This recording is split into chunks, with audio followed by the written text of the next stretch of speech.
Aubrey Drake Graham is a very controversial figure and rose from obscurity in Toronto, Canada to becoming the biggest music star of the 2010s. Just how a interracial, corny Canadian could rise to become the biggest rap star on the planet is the most unlikely outcome you think you would ever see. But somehow this happened. It seems like he was on Easy Street and he could power anything and make it a hit. But in 2024, he was engaged in a rap battle with this man, so we all know what happened with that situation. He was all singing They Not Like Us all summer. And what has been the appeal of Drake all this time since he first started getting popular around 2009? Is he a great rapper? Yeah, he's okay rapper. But to me, he can get kind of monotone if you listen to him a little bit too much. Is he a great singer? Well, he's not a bad one. He kind of sings kind of nasally. It's okay.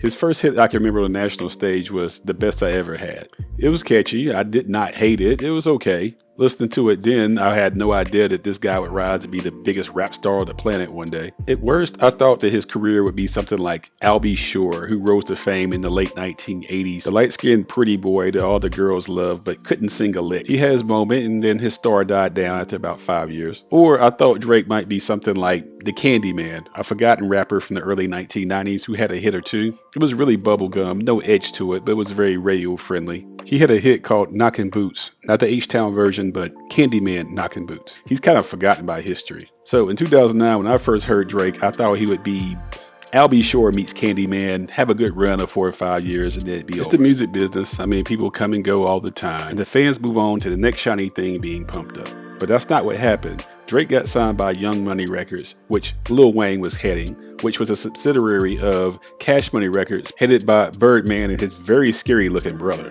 which was a subsidiary of Universal Music Group. Universal saw the promise in Drake, and they basically cut out all those middlemen in between and signed him directly to Universal. His own label, OVO, is distributed by Warner Brothers. So Drake became the priority at Universal, and he became the biggest artist in the 2010s of any type of genre.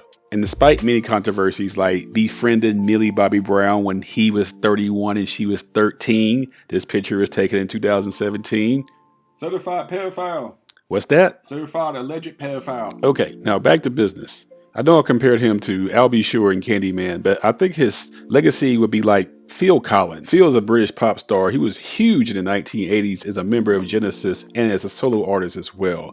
He had 7 #1 hits such as Against All Odds, Sussudio, One More Night, Separate Lives, A Groovy Kind of Love, Two Hearts, Another Day in Paradise, and he scored a #1 with Genesis called Invisible Touch. That's 8 #1s on the top 100. His best known song was actually In the Air Tonight, which ironically did not go #1.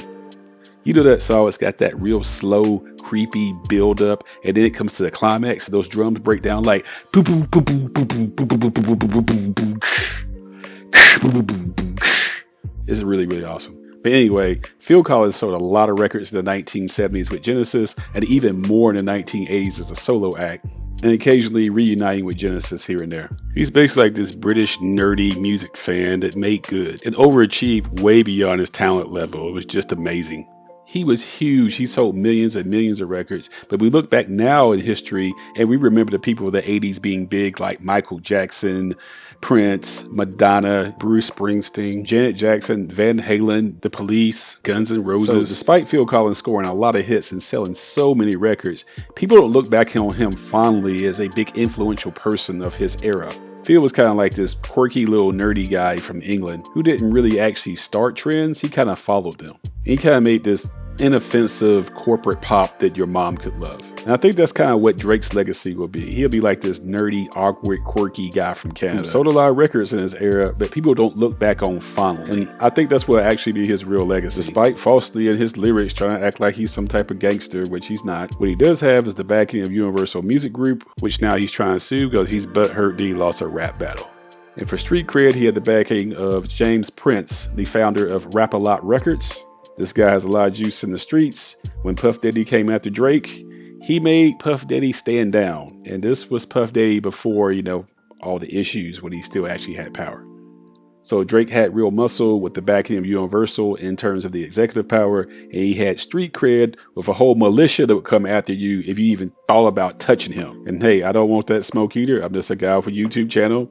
Don't come after me, bruh. With all that other beef going down in 2024 with the beef between Kendrick and Drake, there is what is now a iconic 2024 interview in which the rapper Mos Def went onto a podcast called The Cutting Room Floor, and he gave what is actually an honest assessment of the commerciality of Drake's music. Now, let me play that video, which I'm going to show right now, which has been edited for time, but the context is still there.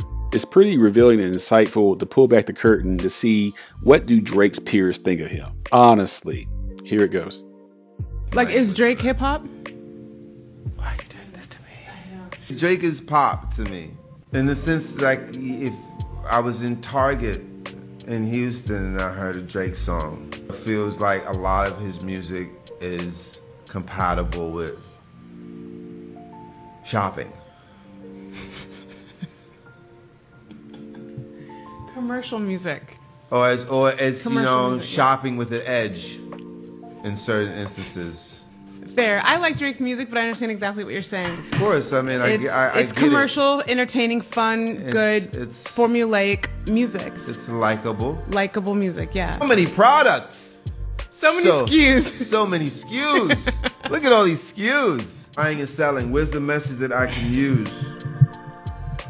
Right. You know, what's in it for your audience apart from like banging the pom-poms? Well, I gave my assessment on Drake and what his music means or what his legacy may be, and so did Mos Def.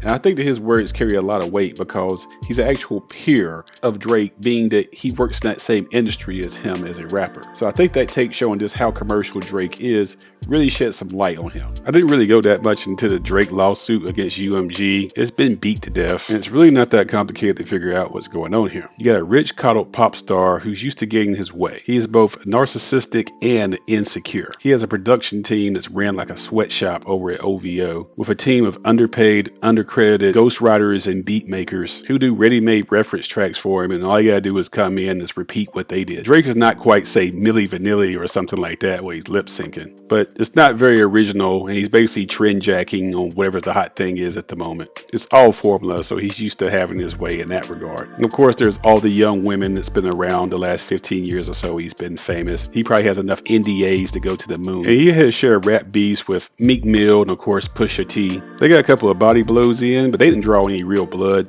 Drake was still this big, huge pop star. So when the smoke came from Kendrick Lamar, I think Drake really underestimated him. I think he really thought of Kendrick Lamar being some type of conscious backpacker rapper who could never do numbers like him or eclipse him in popularity. And I think it broke Drake in that not only did K. Dot surpass him in popularity, but Kendrick had the biggest hit of 2024. It was on the radio, it was in the trunk, it was in the club when people were dancing to it.